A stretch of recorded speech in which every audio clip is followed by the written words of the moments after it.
Episode 3, Community, Innovation, and What's Next. I'm Alex, Are a you Hamburg-based listening? Londoner passionate about meeting people, creativity, and empowerment. All journeys of discovering your best experience with other people, so come along for the ride. Episode 3. Thanks for all the amazing comments and feedback. It's really helpful. Just before we get started, I want to show you something. You can pause your video and read it if you like. So, this episode, we're going to talk all about community, innovation, and what's next. Same focus, different room. So, let's get back to it. Community. What is it all about? Well, I wanted to say one thing. Community over network. Every time. What's the difference? Good question. Well, a network is like LinkedIn. You have loads of contacts, maybe 500, maybe 1,000, could even be 10,000 these days. I'm coming across people with 10,000, 15,000 LinkedIn connections. It's all good, but where does it go? What do you do with these people? How do you leverage these people to add value? So, network is just a collection of people, cards that you hope you can do something good with at one stage. Not much in common with all of these people. Some of them you get pop-ups and about their birthday and you don't even remember how you met them. It's all good, but there's a difference between network and community.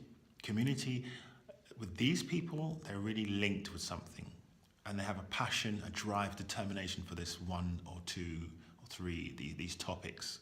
So the startup community, the sportswear community, the rap community, these people are not just connections or contacts in one big pool. They are bound by this one thing that they're really passionate about, and they can connect over this topic and try to do something amazing over that topic. So that's why I think it's important. Community over network. I'm going to talk more about community. It's something that comes up all the time. But remember, try to turn your contacts into members of your community. This is going to help you long term. So, once you have a community, what do you do with them? Lean on them, trust them, share your workload with them. They care about you, you care about them. So think about that when it comes to moving forward with work, with life, whatever it is that you guys, and ladies of course, are doing in your community. Lean on them, use your community well. A network might not be interested in your business. A network may not be interested in your new project. Your community always care. Care for those people. Look after those people. Relationship building, community building, it's all linked. And it works. I'll share something with you. So my community were really influential in helping me start Shhared as a physical space. So I had the idea, I had many ideas that kind of formed into one big, exciting idea, which is now Shhared. Of course, we're sitting in the physical space, Shhared, but Shhared was a metaphysical, but an idea and a thing well before we had the space. And the people in that atmosphere, that ecosystem, was the Shhared community. It started off with my friends, my close family, and then very quickly it tumbled into other people that I met at events and just in life. Those people were the founders and they helped me form what Shhared is today and what it will be in the future. So those people really cared about the vision, my mentality, my approach to this whole topic, whereas many of the people in my network, they didn't care so much, which is fine. And I appreciate them same way. So the people in my community really helped. They helped finding the place. They helped me with the idea to found the place.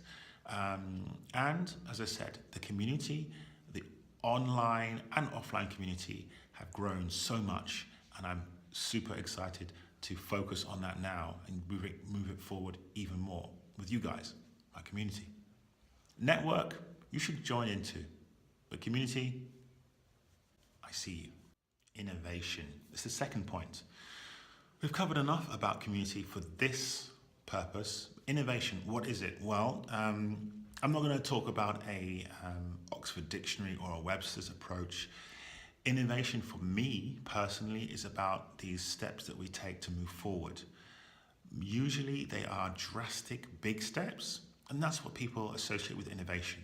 So if you talk about, I don't know, cars, the automotive industry, flying cars or certainly self-driving cars, that would be a big innovation and has been a big innovation in the automotive industry.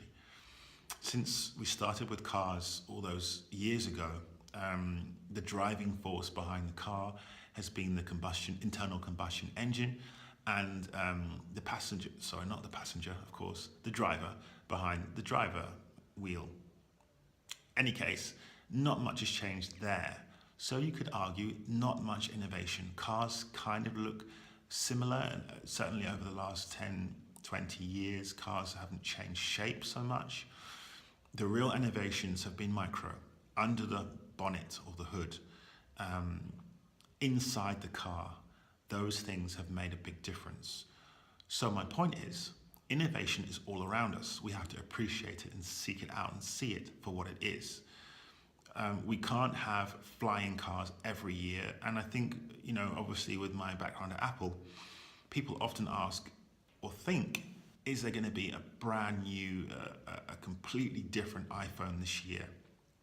Well, I can tell you, every phone has been different, and I have an S6, a 6S, and it's much better than the phone I had before by a million miles. Do I think my new phone coming out this year will be even better? I reckon the 8 will be really, really good. It's the 8, right? I think it's the 8. I've lost track. But in any case, what I'm saying is that every phone has been so much better than the last. And there have been small innovations. The ability to make a phone millimeters smaller is actually the work of genius with all the people in the battery section. So it may not look, if we're talking about phones, like a huge innovation on the outside, but on the inside, we've made huge leaps. Even look at memory. A few years ago, it wouldn't be possible to get the amount of data that we can on a small microchip. But now, it's more than possible. Look at those floppy disks that we had in the 80s. They were huge, and they had ridiculously low amounts of data compared to what we can do today. So, yes, we're not walking on the moon, but what we can do is really important. Going back to cars and innovation, look at it with different glasses on. And where do we need innovation, which is the most important part? Do we need flying cars? Maybe not. Do we need to innovate and take huge steps forward or even important steps forward socially? Yes.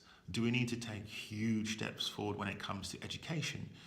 Or what about healthcare? These areas we need innovation in a lot. And technology is helping with that. So maybe we should focus more, just maybe, on tech innovations in areas like work, in areas like education and health, because I don't want to live on the moon, on Mars.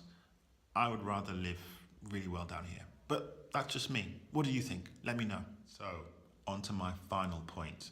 What is next? Well, we've covered community, we've covered innovation. I would like to do something more interactive on those topics, so let me know when and how suits you guys best. But what's next? Well, what's next is an amalgamation or a union of the two. How can innovation complement community? Well, of course, we're sitting in a co-working space, and the innovation of the workplace and how we do work has resulted in the rise of co-working. So, of course, all of this ties into what I am so passionate about right now, but for sure, we really do need innovations and creativity and a community effort when it comes to education, healthcare, the workplace, how we see work, all of these things. And that can be done in co-working spaces. So, of course, I'm biased. I love co-working spaces. But most importantly, and more importantly, I love the people and the connections that I can meet and make and foster into members of communities. I love those situations much more than any physical space. So tell me what you enjoy and what comes to your mind when you think about innovation, when you think about creativity and community, and how can the two complement each other to make a better world. I think, as I said, innovation and creativity can really come together with the right people and the right partners to improve our lives so much better. What do you think? I'm eager to know. Well, this is the end of my talk this week, vlog 3. I love doing it. It's not easy, it's not natural for me, but I'm out of my comfort zone and I'm not sinking yet. But let me know. Maybe you can do a vlog. Let's link up, make some suggestions in the comments below, and I will see you soon. Thanks a lot. Bye. Welcome to the bonus round. Thanks again for all the messages, DMs, PMs, emails, telephone calls from everyone in the community. Today I had a really great call with one of you and I wanted to share it. So I'm doing a bit of consulting, mentoring, coaching, just giving my general feedback and opinion, and of course my expert viewpoint on certain topics like community building, like co-working, career paths, career development. Today, great call, and so my friend basically has a few options in front of her, and I just want to share it with you to see, hopefully this can help some of you. So she has a main job, a side job, and would also like to do some talking and some mentoring and some expert stuff along the side. The question was, should she drop some of these things? Can she do it all? Where does it all fit? And it was a long call, as I said, it's about an hour or so. But the bottom line was this: you can do it. You know what you're good at, you know what people need. Provide them with that value, provide them with that insight. There are enough days in the week, there are enough hours in the day to do it. It's going to be hard. It's not easy to work that 9 to 5 and then come home, eat, speak to some friends, and then get back to it. But you can build your personal profile. That's going to be key. I'm going to do a video on that soon, building your personal profile. That goes for everything.